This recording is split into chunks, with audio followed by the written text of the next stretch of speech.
नमस्कार, आपका स्वागत है ट्रांसपोर्ट इमेज में। मैं हूं विदिशा। आइए नजर डालते हैं अब तक के अहम खबरों पर।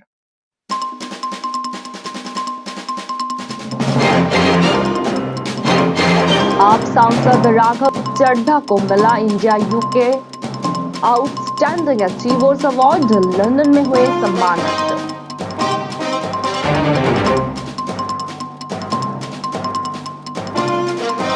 अब 3 फरवरी को होगी सुप्रीम कोर्ट में सुनवाई। बीजेपी का आरोप, चुनाव से भाग रही है आप। राष्ट्रपति भवन का मुगल गार्डन अब कहलाएगा अमृत उद्यान, 21 जनवरी से खुलेगा।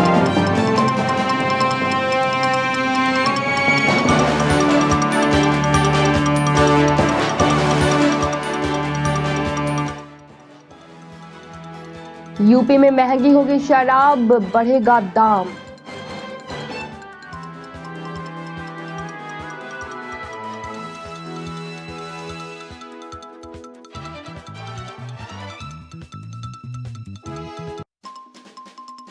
घर में घुसकर मां बेटे पर एसिड अटैक, सीसीटीवी में कैद हुए 2 आरोपी।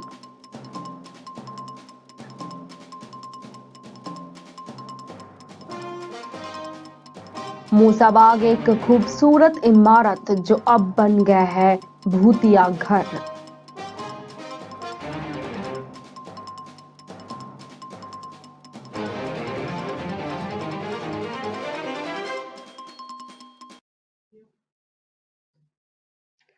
आइए जानते हैं खबरें विस्तार से।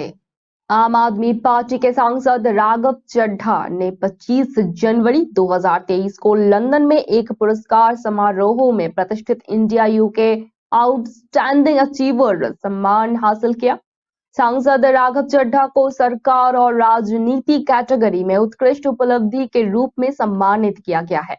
ये सम्मान ऐसे हस्तियों को दिया जाता है जो लोकतंत्र और न्याय का अनुभव कैसे किया जाता है और लोगों की भलाई के लिए एक साथ चुनौतीपूर्ण सामाजिक समस्याओं के से कैसे निपटा जाता है, इसमें बेहतरीन प्रदर्शन कर रहे हो। India UK achievers honours Bharat की 75वीं स्वतंत्रता वर्षगांठ के अवसर पर यूके में अध्ययन करने वाले युवा भारतीयों की शैक्षिक और व्यावसायिक उपलब्धियों के सम्मान में मनाया गया था। पुरस्कार प्राप्त करने पर राघव चड्ढा ने कहा, यह पुरस्कार किसी व्यक्ति की उपलब्धि नहीं है, बल्कि एक साधारण पृष्ठभूमि से एक साधारण व्यक्ति द्वारा प्राप्त किया गया पुरस्कार है। ये पुरस्कार आप नामक एक असाधारण पार्टी का है और उसके असाधारण नेता और उनके गुरु अरविंद केजरीवाल का है। इसलिए वो पुरस्कार उन्होंने अपने नेता अरविंद केजरीवाल और उन हजारों गुमनाम जमीनी कार्यकर्ताओं को भारत की सेवा के लिए उनके औदिंग और अटूट समर्पण के लिए समर्पित करते हुए गर्व महसूस किए।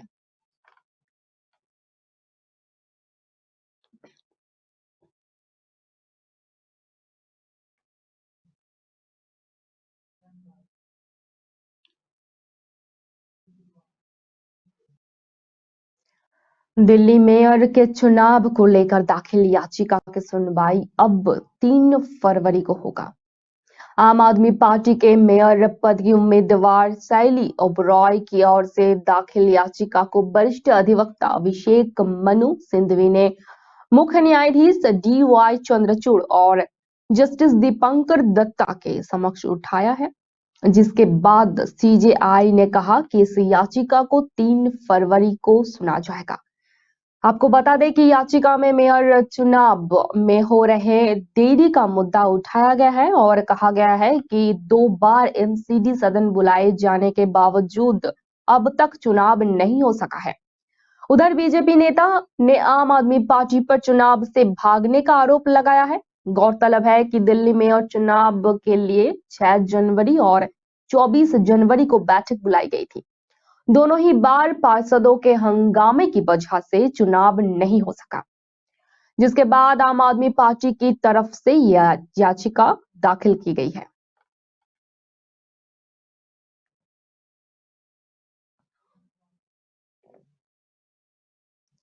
राष्ट्रपति भवन के अंदर बने फूलों की विभिन्न किस्मों के लिए मशहूर मुगल गार्डन को लेकर बड़ी खबर सामने आई है। अब मुगल गार्डन का नाम बदलकर अमृत उद्यान कर दिया गया है। आज के बाद से इसे इसी नाम से जाना जाएगा। जानकारी के मुताबिक हर साल की तरह इस बार भी अमृत उद्यान 31 जनवरी से आम लोगों के लिए खुला रहेगा। ये 26 मार्च तक खुला रहेगा। अमृत उद्यान यानी कि मुगल गार्डन में हर साल के दौरान देश विदेश से लोग फूलों की खूबसूरती देखने पहुंचते हैं। राष्ट्रपति भवन की ओर से दी गई जानकारी में बताया गया है कि देश में मनाए जा रहे आजादी के अमृत महोत्सव के चलते सरकार ने मुगल गार्डन का नाम बदलकर अमृत उद्यान कर दिया है। अब से इसे अमृत उद्यान नाम से ही जाना जाएगा। बता दें कि इससे पहले भी दिल्ली में कई सड़कों और मार्गों नामों आ गया है। अमृत उद्यान बन चुके मुगल गार्डन में गुलाब के फूल की ऐसी कोई किस्म नहीं है जहां जो यहाँ मौजूद ना हो। वहीं ट्यूलिप की 12 किस्में यहाँ देखने को मिलती है। बता दें कि राष्ट्रपति भवन की खूबसूरती को बढ़ाने वाले इस अमृत उद्यान में फूलों की अनगिनत किस्में हैं। गुलाब की तो बहुत सारी किस्म यहाँ मौजूद है। उसके अलावा भी कमल, गेंदा, कुमुदिनी, ट्यूलिप, गुलमोहर, बेला, चमेली, कनेर ही नहीं बल्कि कई प्रकार के विदेशी फूलों की प्रजातियां भी यहाँ पर देखने को मिलती है। सैकड़ों की संख्या में लगा यहाँ का स्टाफ इस खूबसूरत बगीचे की दिन रात देखभाल करता है।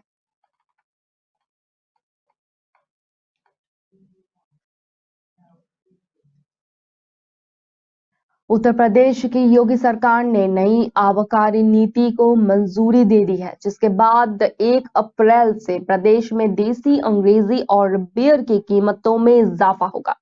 शनिवार को मुख्यमंत्री योगी आदित्यनाथ की अध्यक्षता में हुई कैबिनेट मंत्री बैठक में नई शराब नीति को मंजूरी दे दी गई है। नई शराब नीति से शराब के शौकीनों को एक बड़ा झटका लगा है। शराब बेचने वालों को भी जेब ढीली करनी होगी। अब नई आबकारी नीति के बाद यूपी में देशी और अंग्रेजी शराब की कीमतों में क्रमशः 5 व 10 रुपए की बढ़ोतरी देखी गई है। बियर की कीमतों में भी 5 से 7 रुपए की वृद्धि होगी। बढ़ी हुई दरें 1 अप्रैल से ही लागू होगी। इसके अलावा लाइसेंस फीस में भी 10% की बढ़ोतरी किया जाएगा। साथ ही मॉडल शॉप पर शराब पिलाने पर अब 2 लाख की बजाय 3 लाख रुपए शुल्क देना होगा। कैबिनेट बैठक में नई आबकारी नीति को मंजूरी मिलने के बाद सरकार ने वित्तीय वर्ष 2023 में 45,000 करोड़ के राजस्व का लक्ष्य रखा है। पिछले साल यह लक्ष्य 40,000 करोड़ था। बता दें कि शराब की कीमतों में वृद्धि के अलावा भी और कोई बदलाव नहीं किया गया है। शराब की दुकानें पहले की तरह ही रहेंगी।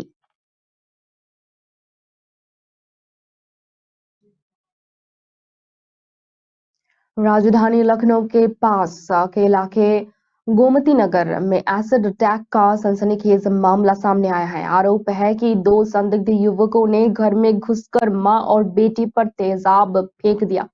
इस हमले में दोनों गंभीर रूप से झुलस चुके हैं। दोनों को अस्पताल में एडमिट करवाया गया है, जहां उनका इलाज चल रहा है। मामले में पुलिस ने एफआईआर दर्ज कर आरोपियों की तलाश में जुटी हुई है। पुलिस ने सीसीटीवी की मदद से 2 संदिग्धों की शनाख्त की है, जिनके साथ हाथ में एसिड की बोतल भी देखी जा सकती है। पूरा मामला गोमती नगर के पास के इलाके बिराम खंड 3 का है। यहाँ विकास वर्मा, विकी और उनकी मां अनीता वर्मा परिवार के साथ ही रहती थी। बताया जा रहा है कि शनिवार रात के करीब 9:30 बजे 2 अज्ञात युवक उनके घर पर पहुंचे और खटखटाया। जैसे ही मां बेटे ने गेट खोला तो दोनों लड़के एसिड डालकर भाग गए वहां से। गंभीर हालत में दोनों को लोहिया अस्पताल में एडमिट करवाया गया है।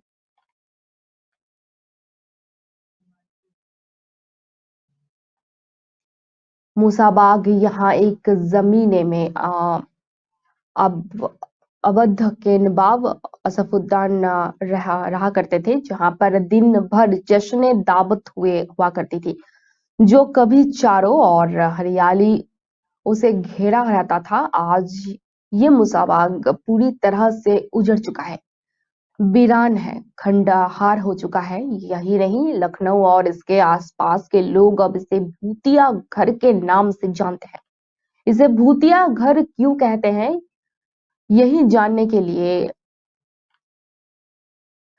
लोग काफी परेशान हैं। यहाँ के रहने वाले स्थानीय बताते हैं कि उनकी सारी पीढ़ियां यहाँ पर रहती हैं। भूतिया घर कहे जाने वाले इस घर का असलियत तो कुछ और ही था, पर अब लोग इन्हें इसी नाम से जाने जाते हैं। लोगों की गलतफहमी है कि वो उनसे डरते हैं। एक दूसरे स्थानीय के से भी ऐसा ही कुछ सुनने को मिला है। अब यहाँ पर लोग आते हैं, पर्यटक घूमते हैं, अब लोगों को डरने की जरूरत नहीं है।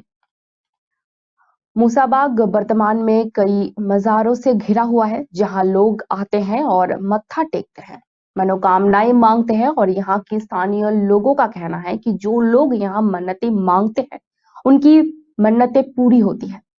वर्तमान में मूसाबाग नसड़ी लोगों का ही अड्डा बन चुका है। ऐसे में यहाँ पर अकेले जाना बिल्कुल सुरक्षित नहीं है, और सरकार भी इस तरफ कोई ध्यान नहीं दे रही है।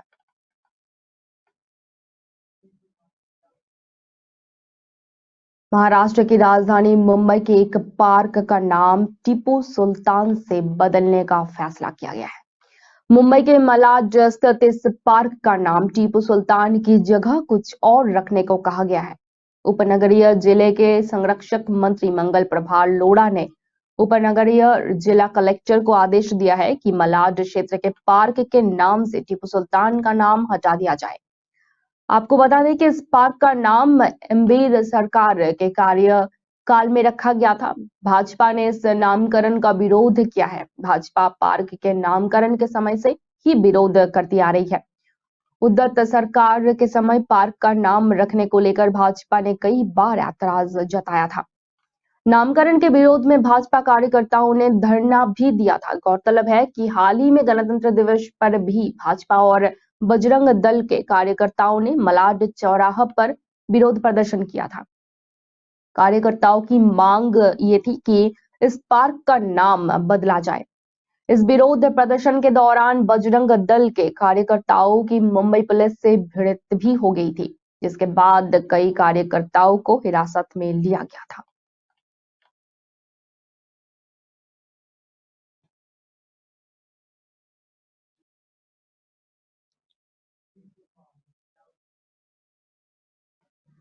मुंगेर विश्वविद्यालय के सिंडिकेट सभागार में प्रथम पीजीआरसीपी ग्रेजुएट रिसर्च काउंसिल की बैठक कुलपति प्रोफेसर डॉक्टर श्याम राय ने की, जिसमें मुख्य रूप से सीपीआईएचडी में आने वाले समस्याओं पर चर्चा हुई। वही यूनिफॉर्म ऑर्डिनेंस और regulations governing award of PhD के तहत राज्यपाल के सचिवालय द्वारा अप्रूव्ड डिग्री को एमओयू के लिए स्वीकृत किया गया है, जिसका मतलब यह है कि राजभवन द्वारा निर्धारित रेगुलेशन के आधार पर ही एमओयू में पीएचडी की पढ़ाई आरंभ की जाएगी।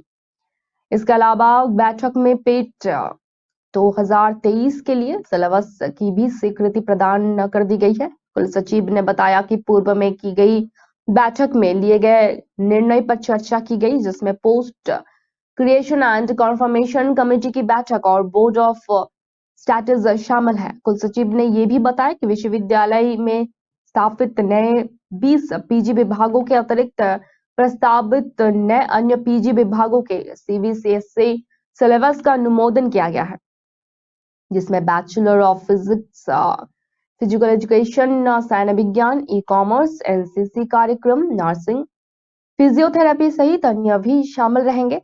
इसके सिलेबस को भी अनुमोदित कर दिया गया है। जल्द ही विश्वविद्यालय में इसकी पढ़ाई भी शुरू कर दी जाएगी।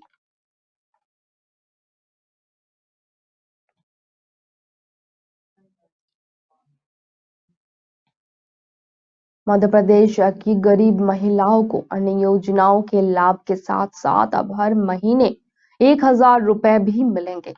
प्रदेश के मुख्यमंत्री शिवराज सिंह चौहान ने शनिवार को मां नर्मदा जयंती पर इसकी घोषणा की है।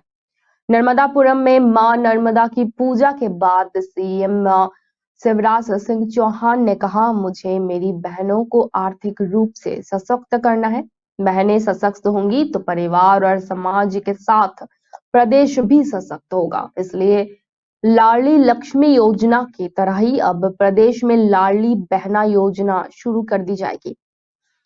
सीएम शिवराज सिंह चौहान ने कहा कि लाडली बहना योजना में सभी वर्गों के गरीब बहनों को हर महीने 1,000 रुपए मिलेंगे। अगर उन्हें अन्य योजनाओं का लाभ मिल रहा है तो वो भी मिलता रहेगा। इस योजना पर 5 वर्षों में 60,000 करोड़ रुपए खर्च होने का अनुमान लगाया गया है।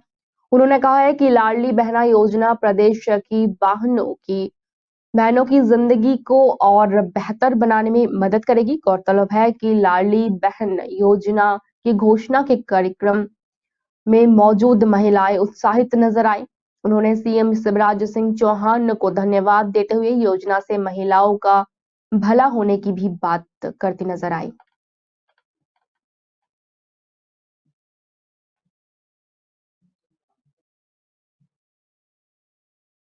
छतरपुर जिले में स्थित बागेश्वर धाम में होने वाली पार्किंग का ठेका लाखों रुपए में हुआ है। यहाँ ग्राम पंचायत ढड़ा ने इस बैठक की ओपन बोली लगाई। इस बोली में धाम के प्रमुख धीरेन्द्र कृष्ण शास्त्री के परिवार ने भी हिस्सा लिया। उनके परिवार ने इस ठेके को 33,15,000 रुपए में हासिल कर लिया है। ठेका हो जाने के बाद अब यहाँ आने वाली गाड़ियों से पंचायत द्वारा निर्धारित किया गया शुल्क वसूला जाएगा। जिले के राजनगर विकास खंड की ग्राम पंचायत गढ़ा में पार्किंग के ठेके की इतनी बड़ी बनाई गई है, कभी किसी ने ना सोचा होगा और नहीं सोचा होगा। यहाँ रहने वालों ने भी कल्पना नहीं की थी कि जिस जगह कभी सन्नाटा पसरा रहता था वहां अब गाड़ियां खड़ी करने के लिए शुल्क वसूला जाएगा। इस ग्राम पंचायत में बागेश्वर धाम जैसा मशहूर धार्मिक स्थल होने की वजह से हर चीज की कीमत बढ़ गई है। ग्राम पंचायत ने इस ठेके के लिए 10 लाख रुपए निर्धारित किए थे। इसकी बोली में 12 ठेकेदारों ने हिस्सा लिया था। सभी ने पार्किंग के लिए निर्धारित 10% राशि जमा करके बोली में हिस्सा लिया था। इस बीच ये बोली पंचायत की निर्धारित राशि से 3 गुना राशि तक पहुंच गई। इसमें सबसे ज्यादा बोली लोकेश गर्ग ने लगाई। उन्होंने सबसे ज्यादा 33,15,000 रुपए की बोली लगाई और पार्किंग का ठेका ले लिया। बता दें कि लोकेश गर्ग बागेश्वर धाम के प्रमुख धीरेन्द्र कृष्ण शास्त्री के चचेरे भाई हैं।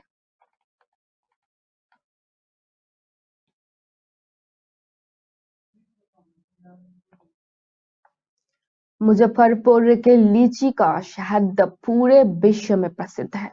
लीची के पराग से तैयार शहद स्वास्थ्य के लिए भी बेहद लाभकारी माना जाता है।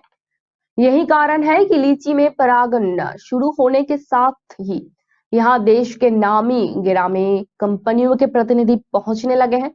भारतीय मधुमक्खी पालक यूनियन के अध्यक्ष सफीरुद्दीन बताते हैं कि लीची के पराग से तैयार होने वाले शहद का सबसे बड़ा हब बिहार का मुजफ्फरपुर ही है। लीची एक स्वादिष्ट और मीठा फल है। लीची के पराग का शहद अन्य शहद से ज्यादा स्वादिष्ट होता है। यही कारण है कि अकेले मुजफ्फरपुर जिले में ही लीची से शहद उत्पादन के क्षेत्र में 50,000 से भी अधिक लोग काम करते हैं। भारतीय मधुमक्खी पालक यूनियन के अध्यक्ष आगे कहते हैं कि आजकल नए युवक शहद के काम में नहीं आना चाहते हैं। कारण ये है कि मधुपालकों को शहद का सही मूल्य नहीं मिल पाता है। इस कारण से मधुपालक अपना काम छोड़ रहे हैं, दूसरे काम में जा रहे हैं। सफीरुद्दीन ने बताया कि लीची के शहद का भारतीय मार्केट में बहुत ज्यादा डिमांड है, लेकिन एमएसपी तय नहीं होने के कारण बहुत सारी परेशानियों का सामना करना पड़ता है।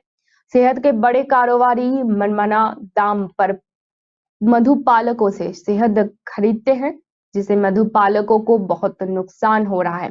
सरकार अगर लीची के शहद का भी एमएसपी तय कर दे तो इस क्षेत्र में बड़े पैमाने पर रोजगार बढ़ सकता है।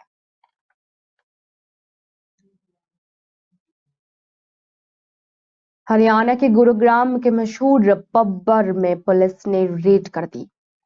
इस दौरान भारी मात्रा में ड्रग्स बरामद किए गए हैं। पुलिस या रेड के दौरान कासा डांजा नाम के पब बार से चरस, गांजा, हेरोइन, कोकेन, एमडीएम जैसे नशे की संदिग्ध पदार्थ बरामद किए गए हैं।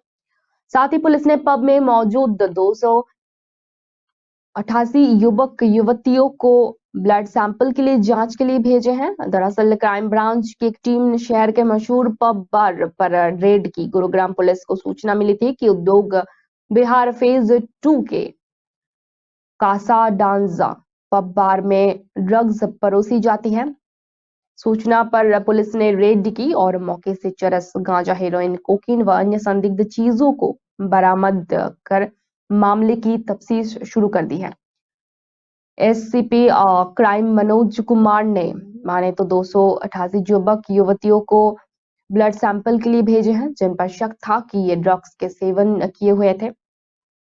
एसपी उद्योग बिहार का कहना है कि पुलिस ने रेड के दौरान चरस 10.67 ग्राम, गांजा के सिगरेट 6.30 ग्राम, चिट्टा कोकिन 6.30 ग्राम, एमडीएमए 3.67 ग्राम और कुछ टैबलेट्स बरामद किए गए हैं। बीते 2 महीनों से पुलिस का खुफिया तंत्र पब की गतिविधियों पर नजर रख रहा था। पब में ड्रग्स के इस्तेमाल की शिकायतें लंबे समय से मिलती आ रही थी। इसके बाद खुफिया तंत्र कई बार पब बार में गया और संदिग्ध गतिविधियों पर रिपोर्ट तैयार कर क्राइम ब्रांच को सौंपी। इसके बाद एसपी क्राइम और एसपी उद्योग बिहार, एसपी ईस्ट और 4 क्राइम ब्रांच की टीम के नेतृत्व में रेड की गई। रेड के दौरान युवक और युवतियों को ड्रग्स के सेवन करते हुए पाए गए।